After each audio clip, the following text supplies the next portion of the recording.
if you've been waiting for the energy to shift and be more exciting, this is the week for it. Welcome back to the Astrology Report, this time for May 15th through May 21st of 2023. My name is Cam White, if you don't know me already. We have such an exciting week ahead of us, so let's just jump straight into it. On Monday, we're starting off with the moon ingressing into Aries after it was in Pisces all over the weekend, which was a little weird. But the moon will ingress into Aries. It's going to make a square to Venus, and we'll have Mars trine Neptune as our first highlight of the week. It's not the biggest highlight. It's not the biggest deal, but it is something. So the thing as we start this week off, I think with the moon in Aries, what's important to understand about just this general timeline this week is we're in a waning moon phase. One of the big highlights that we have this week is the new moon in Taurus. So when the moon is waning, this is a time of like lower energy, getting rid of things. We're not building up for something, right? When the moon is waxing, which this is after a new moon going towards a full moon, when the moon is waxing, we're building up for events. We're gearing up for something. We're building up to something versus a waning moon. And as it gets to about right here, it starts to get even a little bit dark. This is when things are starting to decrease. Energy starting to go away. We're starting to it's like, you know, a waxing moon is like getting ready for a party. The full moon is like right when the party's at its peak. And then as it starts to wane, more and more people leave that party. And this is about when you got like 2 or 3 friends still hanging out at the party. Very low energy, much more chill. The excitement's a little bit over. But as the moon ingresses into Aries, Aries is all about confrontation, attacking, ability. It's all about just brute force, brute energy. It's a cardinal sign, so it's about initiating and beginning. So as the moon goes into Aries, I think this is an excellent time to prepare for this new moon in Taurus. This new moon, it's not like, okay, not every full moon and new moon's a big deal. I don't want to like overemphasize this new moon being a big deal, but it does have a few caveats that make it a little bit unique and special, and we'll talk about that once we get there. But this moon in Aries is a great time to start getting ready for this new moon in Aries. Preparing, my bad, not new moon in Aries, new moon in Taurus, preparing for this new moon. As the moon's in Aries, our emotions are very driven. I'm all over my words here. Mercury is still retrograde as I'm speaking here today. And the only thing I have to say about this Mercury retrograde is this was like the longest Mercury retrograde I feel like I've ever experienced. It just, of course, Taurus is a slow sign, but I just feel it right now. So anyway, the moon's in Aries emotionally, or I should say our emotions are very attached to our energy, to our drive, to the things that we are putting our energy towards, like physical energy. The only thing is the moon's going to be making a square to Venus in Cancer.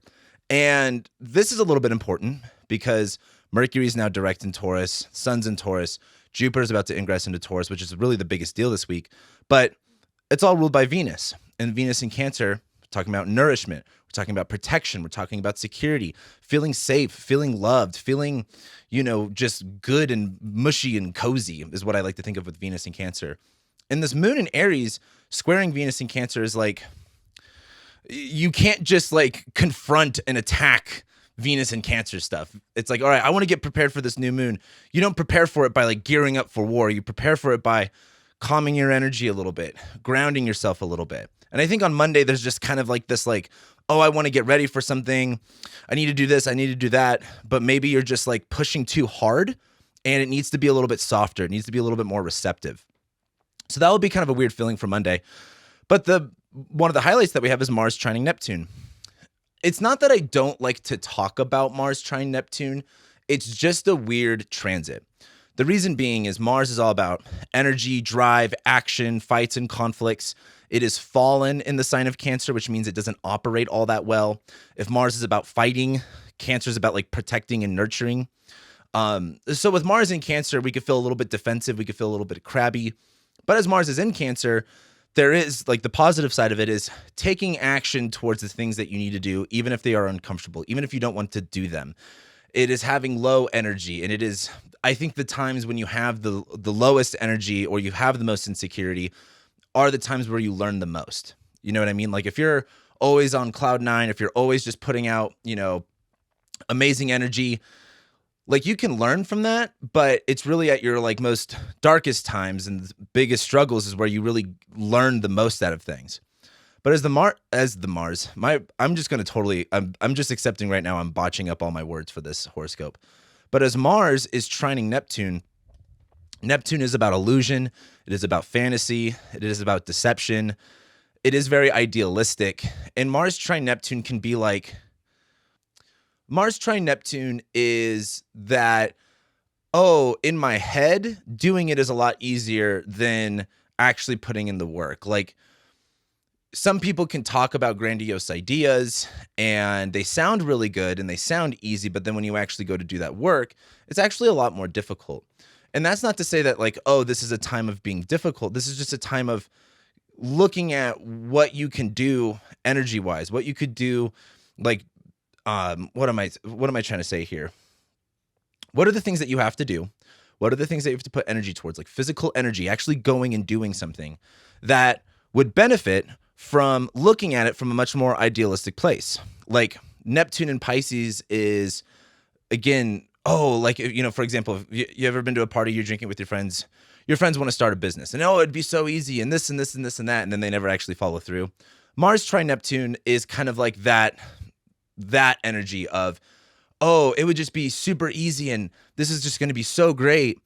And I usually am pretty hard like against Neptune because, again, deception is not typically always our friend. With movies, it's very cool. But I look at this as an excellent time to believe, to kind of dream. With Mars in Cancer, there's this kind of weakness to our energy. There's this kind of weakness and feeling a little bit defeated, feeling a little bit of like a dog with its tail between its legs.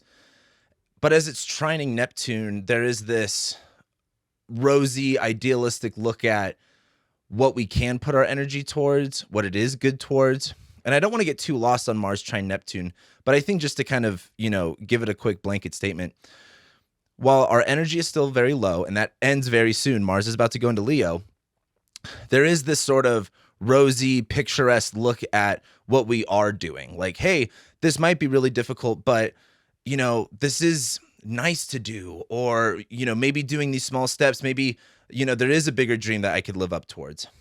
It's not my favorite transit to talk about just because it's a weird Mars placement. And with it trining Neptune, I think the other thing too would be like, don't overemphasize your weakness.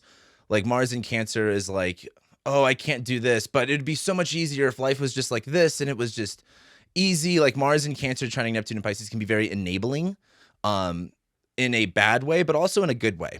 So it just kind of really depends on how you're using it. But Monday just seems very like we want to put our energy towards something and we need to be a little bit softer about it.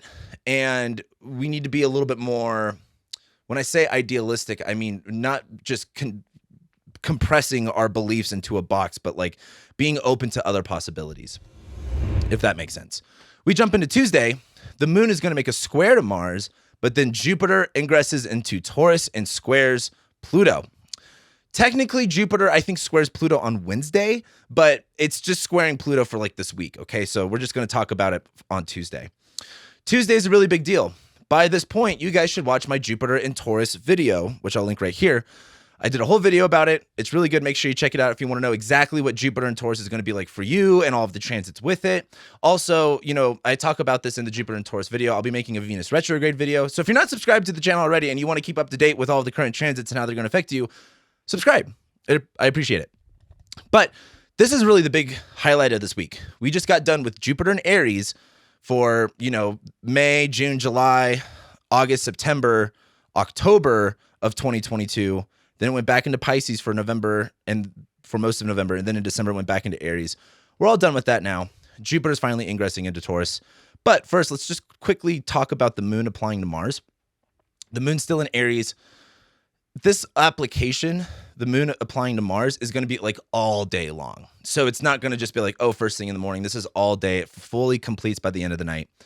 And again, the moon in Aries, our emotions are charged up. We want to do this. We want to do that. But Mars in Cancer is like, I don't want to.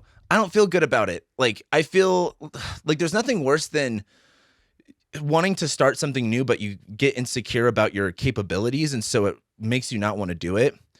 This would be something that I think would benefit from like having a learner's mindset about it. Like, and I'm super bad at this. Like there's times where I'm like, oh, I want to do something, but I don't want to look dumb. So I'm not even going to touch it.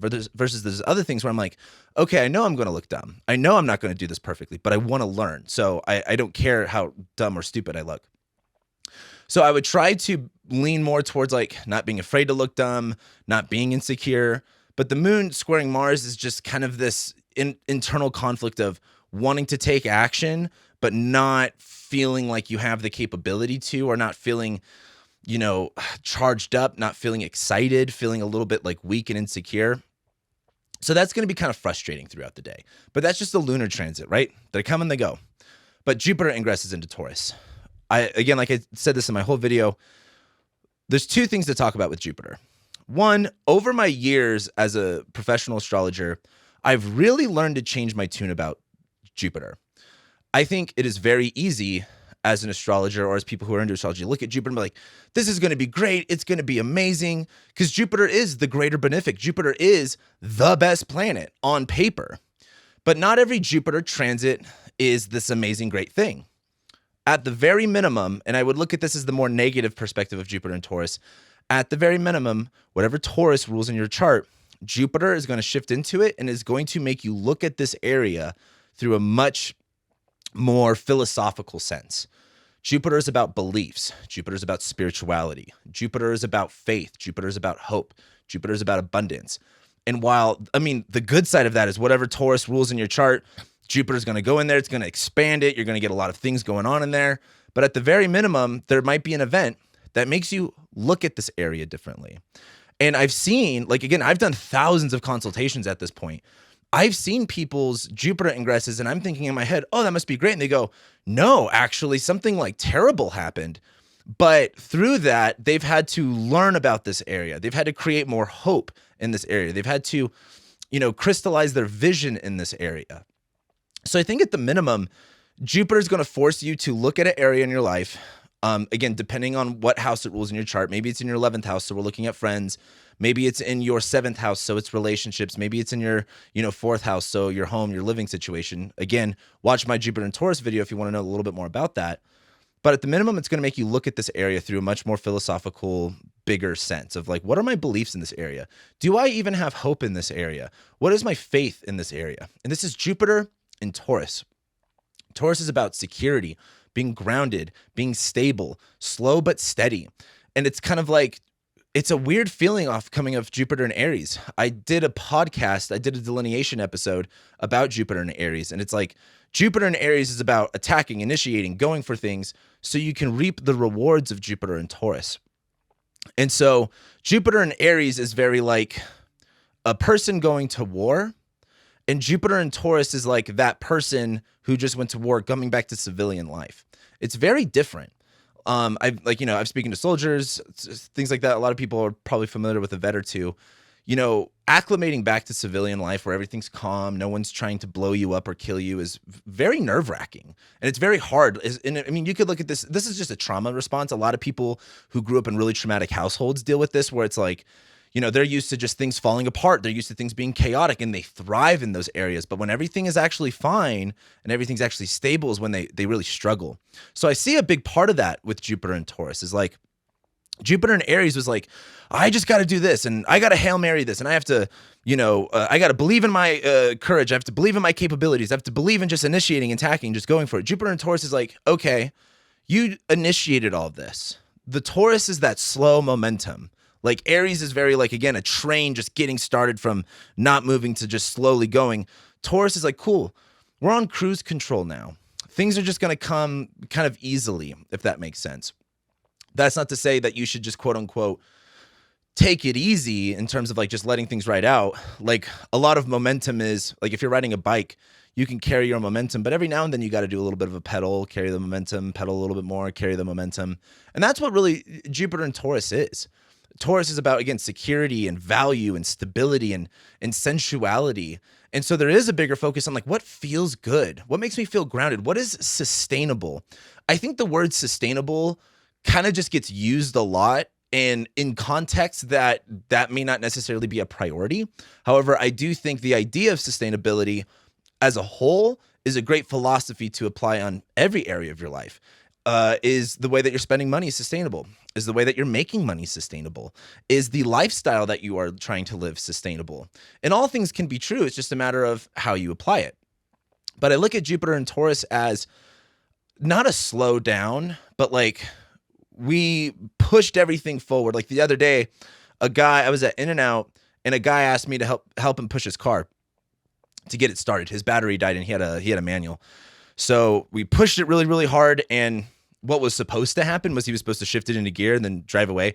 That didn't happen. I don't know what was wrong with it, but I look at that as like, if you've ever pushed push start a manual transmission, or like back when I used to ride dirt bikes, we used to be in the hills and our bikes would be turned off. But if you just go down the hill with the bike off and then shift it in the first gear, boom, it just gets turned on. And that's how I kind of look at the Aries stuff, is like, you just got to push, you just got to move forward. And then once it goes into gear, you're smooth sailing. And that's what's happening here. I look at it, though, as our belief, our faith, our hope, things that are expanding are in the areas of security, stability. It's going to be most important looking at what area of your chart this is in, because, it's not just going to be the same for everybody. But the other thing is that it squares Pluto in Aquarius. I'm actually looking forward to this simply because Pluto in Aquarius, Pluto being about fear, power, control, manipulation, dark hidden forces. Jupiter squaring it is kind of like, I think it's so easy to just like this, like all of social media, all of this world is so like oriented towards like fear porn. Like everything's scary, everything's going to shit, which, don't get me wrong, I believe there's a ton of truth to that. It kind of is in one sense, but I look at Pluto and Aquarius as like, how much does that actually get in your way? How much does the and it doesn't matter what side of, the political spectrum you might find yourself on any given topic. Because it's like, on the left side, this, whether it's Donald Trump being the worst thing ever, or if you're on the right, it's, the liberals and, the, New World Order being the worst thing ever. Again, while I believe there's truth in all of that, I look at it as, how much does that inhibit your ability to enjoy this present moment? How much does that really get in your way of, especially with Pluto and Aquarius, society, tech, the dystopia stuff? And I just look at Jupiter and Taurus as like, even like, let's say you're a catastrophist, if I said that correctly. And while I've always supported being prepared for some sort of disaster at some point, it's only smart to do so. This is a very fraction of a percentage time that humanity's lived in where we're pretty much taking care of most of humanity's disaster after disaster, and being self-sustaining. But how much does that get in your way of just enjoying life and what you can enjoy of it right now? And I look at Jupiter squaring Pluto. Like, I think one part of it is the central bank digital currency stuff will be kind of a little bit more mainstream. I think Bitcoin's actually going to like rise up. I don't have any money in Bitcoin. I don't really believe in digital currency. I think it's all a psyop. But I think Bitcoin will probably have a pretty solid run here for the next year. But I just look at this Jupiter square Pluto as there is a conflict. There is a disharmony between our faith and our fears. And I look at Jupiter and Taurus squaring Pluto and Aquarius. It's kind of like, like the black pill. That's been something that a lot of people have been talking about. Like the black pill is like, oh, everything's going to shit, like borderline nihilism. But the white pill is kind of like, well, what if everything got good? What if everything got better? And I really see that dynamic being played out here. And that's not necessarily like, oh, you're just going to flip a script. You're just going to flip one day and be like, oh, everything's amazing and fine. But there's some tension between here. How are you supposed to live your best life while thinking that everything's going to fail? If you think everything's going to fail and everything's bad, like where else does that show up in your life? Where else are you just catastrophizing your scenario? Where are you actually leaning in more towards faith and leaning in toward, like for me, what's been nice about looking at the world through a dystopian lens has been like, it's really solidified my faith. Like I'm not really afraid of kind of anything. Like I know I'm taken care of, and I've gotten my relationship with God much stronger during this time. And that could look very different for you. Some of you may not want to say God, or you say the universe, or whatever it is. I don't really care, but just your relationship to that and faith, I think is going to be really important during this time. And I think as Jupiter is going into Taurus, the faith Jupiter in Aries is like the faith comes from action. If you want to have confidence in your capabilities, you have to believe and just do it anyway. And the confidence from it comes later. Like once you do it over and over again, the confidence comes. Jupiter in Taurus is like, you just kind of have to know that in the dead of winter, like spring is coming. There will be flowers. There will be, fruit. There will be, everyone will be like horny essentially. And so I look at Jupiter and Taurus as just an excellent time to, well, I should say on Tuesday specifically, since I already made my Jupiter and Taurus video. I think as Jupiter ingresses, there's a noticeable shift. It's like, we just worked all this. We just did all this. Cool. The momentum's going. Let's just keep it rolling. It doesn't need to be hard. It doesn't need to be difficult. It just needs to be sustainable. It needs to be consistent. It needs to be enjoyable and like enjoy your senses. Like something I've been doing lately has been like walking around barefoot. Like I've been going Frisbee golf barefoot. Like I've been trying to train my feet more. Jupiter rules the feet. Pisces technically actually rules the feet. And I've been just trying to ground myself more. And I look at that with Jupiter and Taurus, like feeling things, experiencing things, getting grounded, and not so fight or flight with Jupiter and Aries. So I could riff on this all day long, but we need to keep moving forward here. But again, watch my Jupiter and Taurus video on that if you want to know more. But that's Tuesday. Wednesday, the moon is going to ingress into Taurus, and it's going to conjoin Jupiter, it's going to square Pluto, and it's going to conjoin Mercury and sextile Saturn. So a lot of moon stuff coming up here. And again, like I said, we're in that new moon phase. The moon is now dark at this point, but the moon's going to conjoin Jupiter, square Pluto, where it's kind of like, hey, in the worst of shit, like the way I almost kind of look at it is like, you have to enjoy like what you have at this moment and like what's in front of you. Like, for example, like I'm really into like prepper type stuff. Not, I think a little of them are too like, living underneath a rock.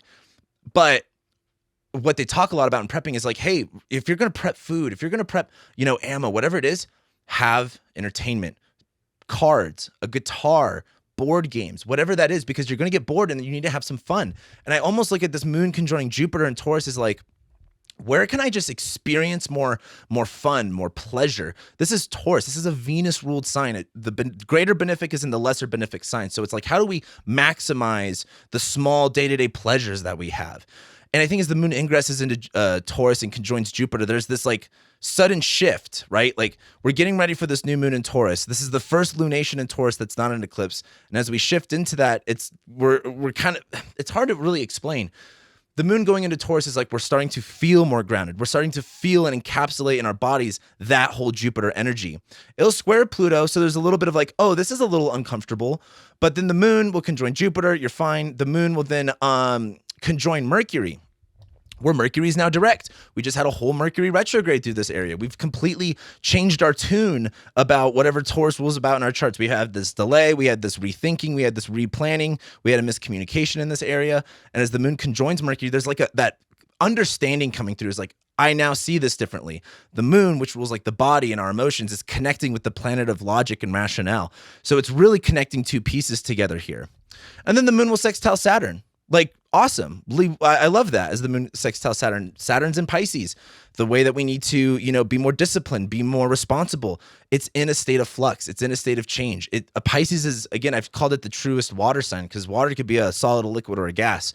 And Saturn is trying to crystallize that. Saturn's trying to, if Saturn's about responsibility and maturity and discipline, and it's an immutable sign, where we have to be mature, where we have to be disciplined, where we have to be responsible changes from time to time. And I just think all of this kind of shift into this change is allowing us to take on this energy better. Because look, we're going to go into a Jupiter-Saturn sextile. It's all coming together. I think of that Emperor's New Groove meme, like, oh yeah, it's all coming together. That's how I literally look at this whole week is, oh yeah, it's all coming together. So we get to Thursday, the moon is going to make a sextile to Venus and conjoin Uranus. Again, this is all building up for the new moon that's happening later this week. I think as the moon earlier in the morning sextiles Venus in Cancer, this feels good. This feels right. This feels, protective. This feels secure. It feels cozy and cuddly. And then the moon conjoins Uranus. Hey, lo and behold, there's some sort of breakthrough opportunity here. There's some sort of, crust to break. I think of just like an earthquake with Uranus and Taurus. It's like literally like jolting the ground into a different form. And I look at all this as like just an excellent, look at wherever Taurus is at in your chart and you're completely changing your relationship to it. We have Jupiter, Rahu, Mercury, Moon, Uranus, Sun. We're all focused in one area. That's all that's going on here. And Venus is in Cancer, sextiling all of it. I think it's about safety. I think it's about feeling good. I think it's about protection. I think it's about nourishment. I think it's about sensuality. And I think as the moon conjoins Uranus on Thursday, there's sort of this breakthrough moment that we have with it. It is a little bit shocking. It is a little bit unstable, but not in like a bad way. It's like, have you ever had to do something that you're like, oh, I don't think I'm going to enjoy this. And then you did it and you enjoyed it a lot more than you thought. And you got out of your comfort zone and you were like, that was actually a lot of fun. That's how I look at Thursday. We get to Friday.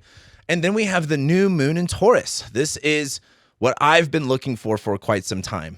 After the moon will ingress into Gemini. It's going to trine Pluto and square Saturn. That part of it gets a little bit weird.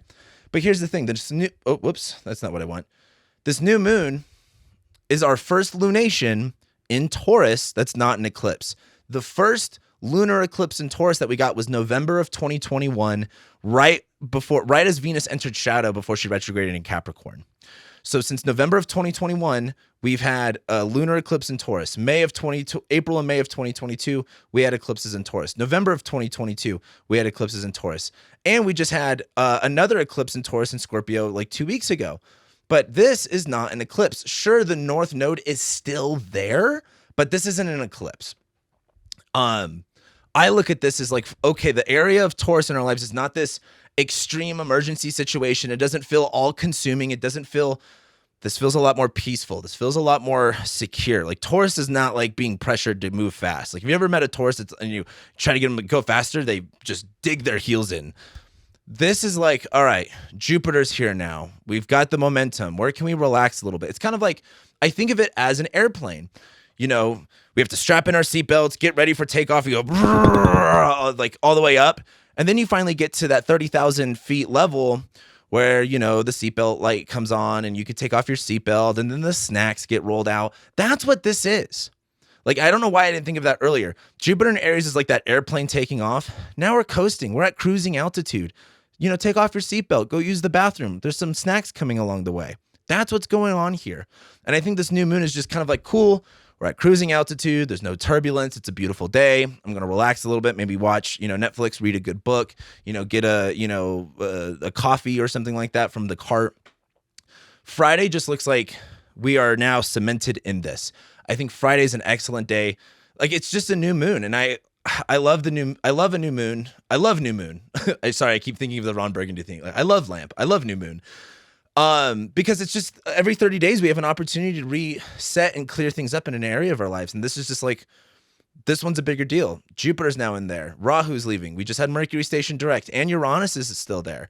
So this is all very different. This is all very new. This is all very exciting. We're starting a new journey in this area. I think that's probably the most important thing to think about is we are starting a year-long journey with whatever Taurus rules in your chart.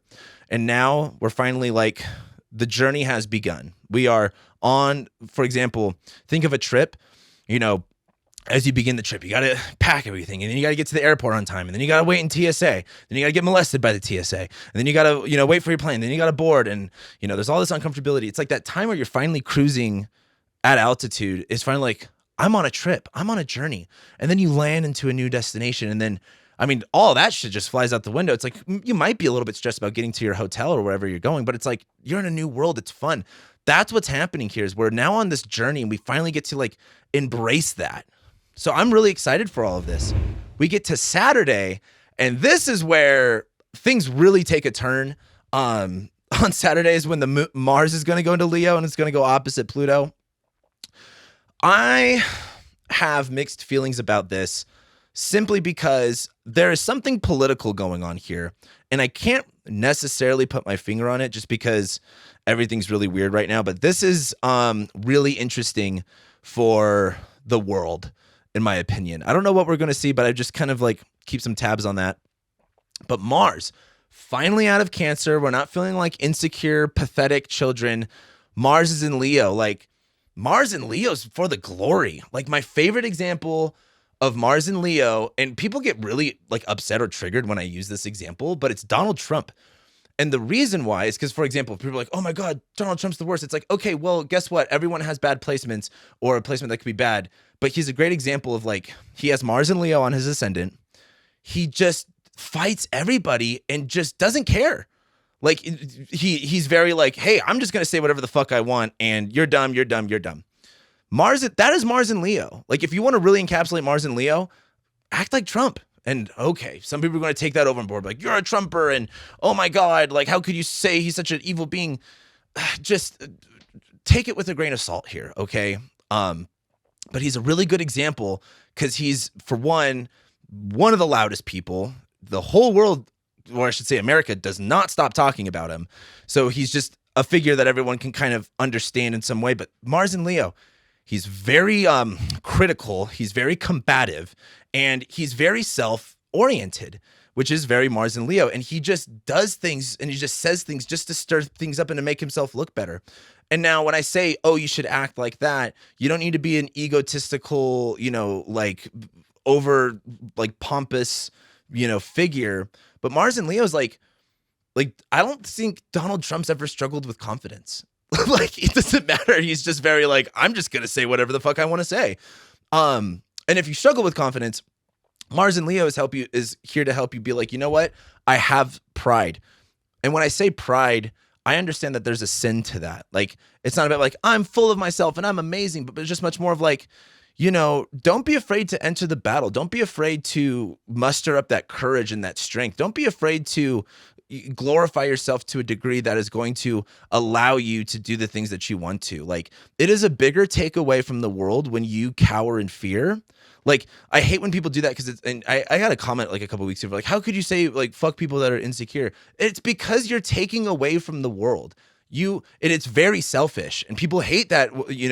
I'm sure I'm going to trigger people when I say that, but you have gifts that you have to give to this world. Sorry, you're actually here for a reason. I know people be like, I'm put here for no reason at all, and life is meaningless. No, it's not. Actually, you're really important and integral to society.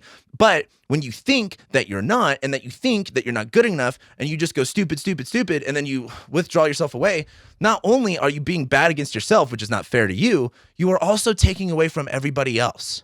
Like, not to be a little bit of a Leo and full of myself here, but what if I was like, I feel stupid, I don't want to do YouTube videos anymore? A lot of people, like, some of you might hate me, some of you get zero value out of this, but a lot of people do get value out of it. And it's like, what a takeaway from the world if I wasn't out here doing this. And I know that might be like a selfish way to look at things, but it's true. Like, look at your art that you do, or look at, maybe you're a parent, or maybe you're, a school teacher. And fucking God, if you're a school teacher, God bless you. But you might be a good actual influence for that kid, even though the kids are full of shit and they're all dumb and they're horrible degenerates. But maybe you might be a good influence for that kid. And it's because you decided to say, you know what? I'm going to do this, and this is what I want to do. You're doing it. Mars and Leo, this is the stipulation, though, is Mars is going to go opposite Pluto. And you guys are going to know what I'm going to say about this. You can't care about what other people think. You can't. It's not up to you. Everyone's got an opinion. And if you're so worried about other people's opinions, and again, even with the cancel culture stuff, like it just doesn't matter. People are going to find a reason to hate you. People are going to find a reason to think that whatever you're doing is stupid. And that's their opinion. But your opinion of yourself is much more important than the opinions of other people, or even society, or even the consequences of that. Like, I'd rather have you live a very authentic version of yourself that doesn't really care about other people than being like, well, everyone thinks this way, so I guess even though I might think differently, I'm afraid to say it, I'm just going to kind of go with the crowd. Like, it's very weak. It's very weak. Be an individual. Be yourself. Go against the grain. Stop listening to other people. Be yourself. Fight for what you believe in, and don't be afraid to make some noise about it. Don't be afraid to stir up the pot about it. Like, that's what this is one of the things I love about Mars and Leo. It's just like, Mars and Leo's like, no, I'm not going to do that. Mars and Leo's like, no, fuck you. Like, I'm better than that. And so Mars squaring Jupiter, though, this is the interesting part to me. Mars squaring Jupiter is very explosive. This technically doesn't happen, I think, until next week. But boy, will the energy be there. Mars and Leo squaring Jupiter and Taurus. The only thing is, you might ruin a good time. And I say that in the way of, with Jupiter and Taurus, it's like, hey, we're just having brunch. It's fine. Mars and Leo's like, well, this person did this and this person did that. And you don't want to be overly dramatic that you ruin everything. But I do look at this as a great time to like, hey, muster up some confidence, muster up some strength. It's going to square Jupiter. So you might, again, it's kind of like, if you tell, it's like being a child, right? Like, if you're just like, for example, I'm just going to hit a jump like on my bike that I've never hit. and you've never jumped in the air, and then you jump in the air and you crash, you go, holy shit, that hurt. That was really scary. Like, you just don't know the consequences of your actions until you do it. And so I look at Mars and Leo squaring Jupiter and Taurus. It's like, okay, you might be a little bit overly bombastic. You might be a little overly courageous and abrasive, and that might kind of disturb the peace. But this is a learning experience. Like, you don't have to do everything perfect the first time. You don't have to be, just straight A student and absolutely perfect, because you're not. But I think what's more important for you at this time is, like, for one, gaining more strength, gaining more courage, going against the grain. Okay, it might burst some people's bubble, but whatever. Too bad. Too bad for them. And this is only like a couple days, okay? It's not the end of the world. So this is just a really interesting transit here, okay? It's some bubbles bursting. It's some arguments. It's some fights. It may or may not be fun, but I think there's this sense of kind of like, have you ever just kind of like taken someone's shit for so long and then they finally say something, you know what?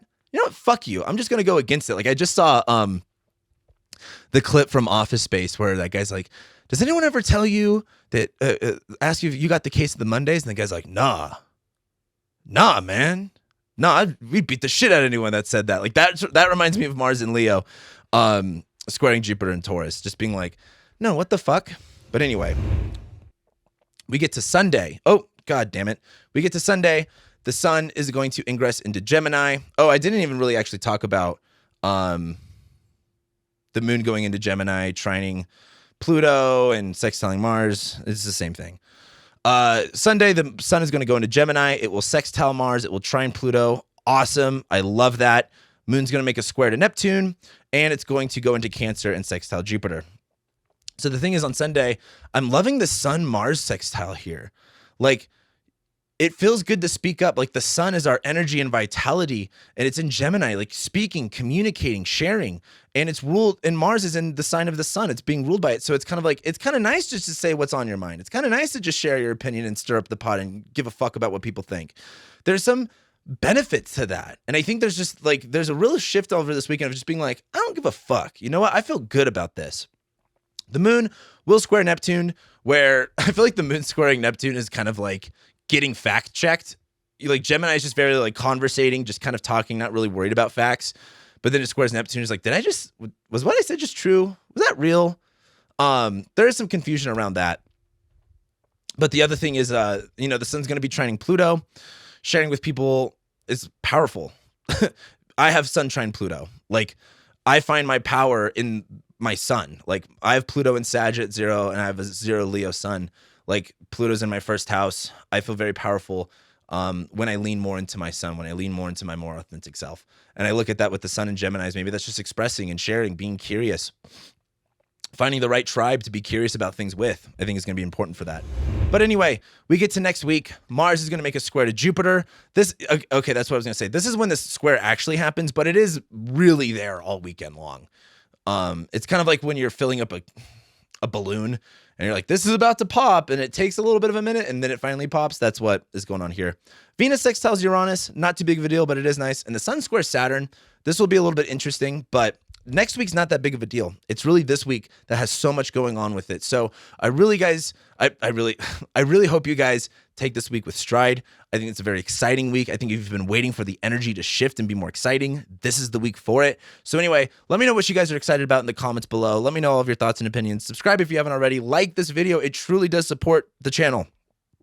And with that being said, I'll see you guys next week.